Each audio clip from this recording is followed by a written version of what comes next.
Salut à tous et à toutes. Merci. Nous venons aujourd'hui pour la deuxième partie de notre série de vidéos de 5 minutes où nous parlons de la planification et élaboration des projets. Dans la précédente vidéo, nous avons abordé ce que nous avons appelé les cycles des projets.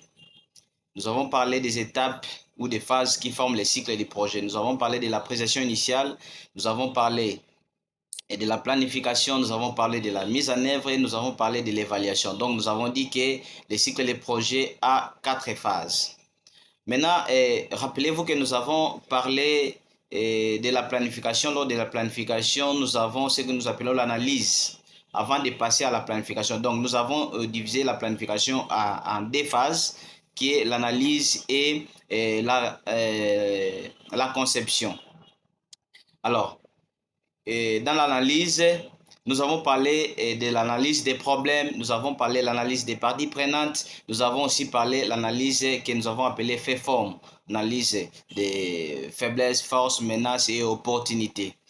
Alors, maintenant, dans cette partie ou dans cette vidéo, nous allons parler des outils qui servent à analyser les problèmes, qui servent à analyser les parties prenantes et l'analyse des faits-formes. Quels sont les outils qui aident à ces analyses-là? Alors, nous allons parler maintenant du premier outil qui sert à analyser les problèmes. Nous avons dit qu'avant de passer à la planification, il faut faire l'analyse des problèmes. Alors, pour l'analyse des problèmes, nous avons ce que nous appelons l'arbre des problèmes. Donc, l'analyse des problèmes s'est fait à l'aide de l'arbre des problèmes. Alors, qu'est-ce que cela signifie? Cela signifie que l'arbre des problèmes ou l'arbre à problème, c'est un outil qui aide à comprendre quels sont les problèmes, et quelles sont les causes et quels sont les effets. Je suis venu ici avec un exemple de l'arbre à problème. Voilà. Ici, nous avons l'arbre qui représente les problèmes. Nous avons les racines qui sont les causes principales du problème et les troncs qui représentent les problèmes principaux ou les problèmes principaux. Et nous avons les branches qui représentent les effets. D'accord. Qu'est-ce qu'on fait? Donc, comme je viens d'expliquer, les branches représentent les effets, les troncs représentent les problèmes principaux et les racines représentent les causes principales. Maintenant, dans cette partie-là, nous avons un principe que nous appelons le principe de la relation des causes à effet. Donc, lorsque les, les causes sont anéanties, les effets disparaissent. Comment cela est possible? Prenez un exemple de la malnutrition comme problème. Par rapport à la malnutrition comme problème, nous avons par exemple les racines qui représentent les causes comme faible production agricole, mauvaise pratique agricole et les mauvais comportements alimentaires. Là, ce sont des causes qui favorisent la malnutrition.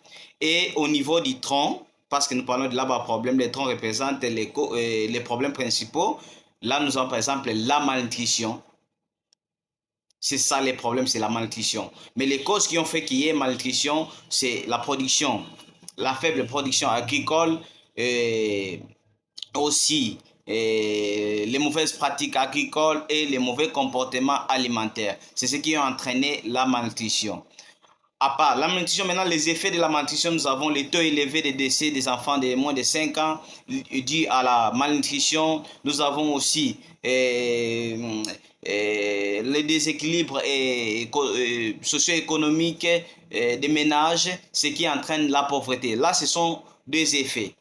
Alors, pour que les effets disparaissent, nous devons nous attaquer aux causes qui sont les racines. Aux causes. Alors, maintenant, pour résoudre les problèmes, nous allons transformer l'arbre des problèmes à l'arbre des objectifs. Nous allons transformer maintenant les problèmes aux objectifs. Par exemple, nous avons dit que les problèmes, par exemple, la faible production agricole. Maintenant, quand nous commençons à faire l'arbre des objectifs, nous allons dire que la production agricole est améliorée. L'amélioration de la production agricole. Et mauvaise pratique agricole, bonne pratique agricole par exemple. Et mauvais comportement alimentaire, nous disons que les ménages adoptent des bons comportements alimentaires. Voilà comment nous avons transformé l'arbre des problèmes à l'arbre des objectifs. C'est à partir de là que nous allons maintenant passer, nous avons analysé les problèmes, maintenant nous allons passer à la planification, à la conception à l'aide du cadre logique. Et merci beaucoup, nous allons attendre la prochaine vidéo pour aborder la deuxième partie ou la deuxième analyse que nous avons appelée analyse des parties prenantes, et la suivante vidéo va parler aussi de l'analyse que nous appelons force et faiblesse. Merci beaucoup.